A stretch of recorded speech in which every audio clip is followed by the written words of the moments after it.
Students, welcome to my YouTube channel brilliant academic and competitive classes. पिछली प्रश्नावली हमने 1.1 समाप्त किया था, तो आज हम पढ़ाने वाले हैं प्रश्नावली 1.2।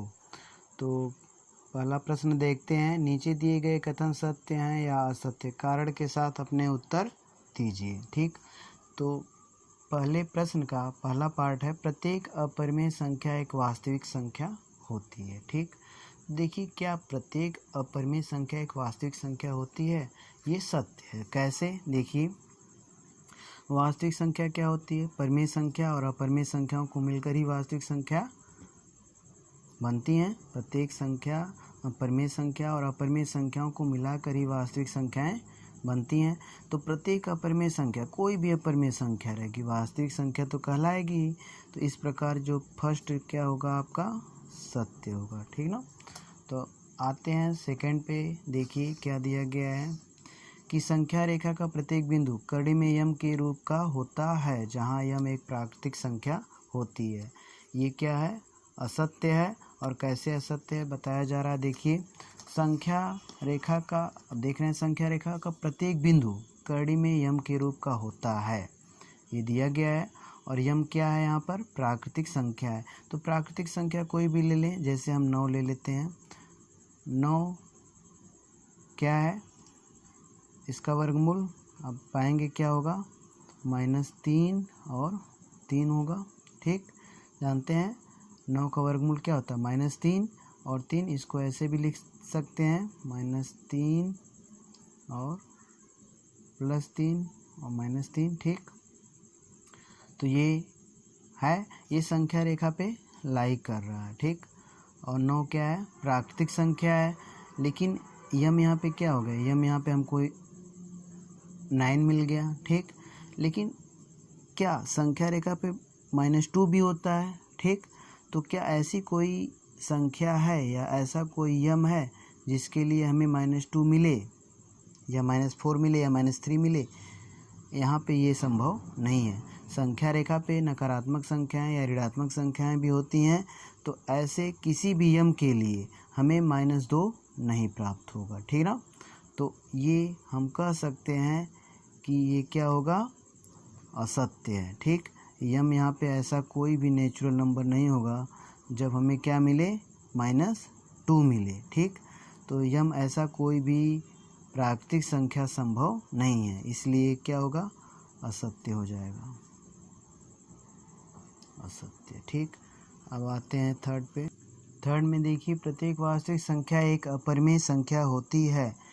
तो प्रत्येक वास्तविक संख्या एक अपरिमेय संख्या होती है। देखिए यहाँ पे, तो वास्तविक संख्याओं के हम कुछ उदाहरण ले रहे हैं। तो देखिए, ये वास्तविक संख्याएं हैं। ठीक, और ये क्या है, ये भी वास्तविक संख्या है। लिखा गया प्रत्येक वास्तविक संख्या अपरिमेय संख्या होती है। ये भी वास्तविक है और ये भी वास्तविक है। ये वास्तविक क्या हुआ, अपरिमेय, अपरिमेय। जबकि ये सब जो वास्तविक संख्याएं हैं वे क्या हैं, परिमेय संख्या हैं। ठीक ना। तो प्रत्येक वास्तविक संख्या एक अपरिमेय संख्या नहीं होती है, हमेशा नहीं होती है। ठीक ना।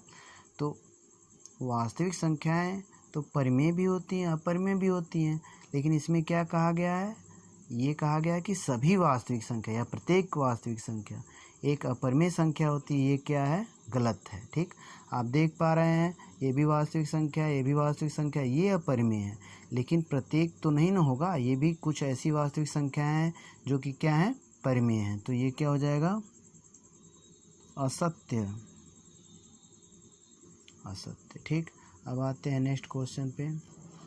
क्या सभी धनात्मक पूर्णांकों के वर्गमूल अपरिमेय होते हैं?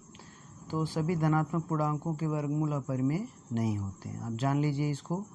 और कैसे? देखिए, जैसे कि अगर कुछ धनात्मक हम पूर्णांक ले रहे हैं, देखिए कौन कौन से हैं। जैसे हम ले लें, दूसरा ये प्रश्न है, कुछ धनात्मक पूर्णांक ले लें, जैसे 4 ले लें। 4 का वर्गमूल क्या होगा, हम धनात्मक पूर्णांक यहाँ पे क्या लिए हैं, 4 लिए हैं। ठीक, मान लीजिए 4 ले लिए, तो इसका वर्गमूल क्या होगा, प्लस और -2। ठीक, तो ये जो है क्या इसका मतलब हुआ कि -2 भी होता है और +2 भी वर्गमूल इसका होता है, ठीक ना। और ये क्या है, परिमेय संख्या है, ठीक। और लिखा क्या गया है कि क्या सभी धनात्मक पूर्णांकों के वर्गमूल अपरिमेय होते हैं। तो पहले तो लिखेंगे नहीं होते हैं, पहले लिख लीजिएगा नहीं होते हैं। और फिर कहा गया कि यदि नहीं तो एक ऐसी संख्या के वर्गमूल का उदाहरण दीजिए। तो 4 ऐसी संख्या हो गई, 4 का वर्गमूल निकालेंगे तो ये क्या आया +-2। तो ये क्या है, दोनों संख्याएं परिमेय हैं, अपरिमेय नहीं है। और कुछ उदाहरण जानना चाहते हैं तो 9 हो गया, 9 का वर्गमूल क्या होता है 3 और -3, जो कि क्या है परिमेय है, ठीक, परिमेय हैं, अपरिमेय नहीं है। कुछ ऐसी संख्या है जैसे हम 5 का वर्गमूल निकालें, 5 का वर्गमूल यही होगा, ठीक।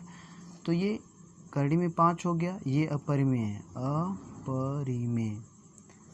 तो सभी धनात्मक पूर्णांकों के वर्गमूल अपरिमेय संख्याएं नहीं होती हैं। आप देख पा रहे हैं ये है 5 है, इसका वर्गमूल क्या है अपरिमेय है, लेकिन 9 का वर्गमूल क्या है परिमेय संख्या है, ठीक।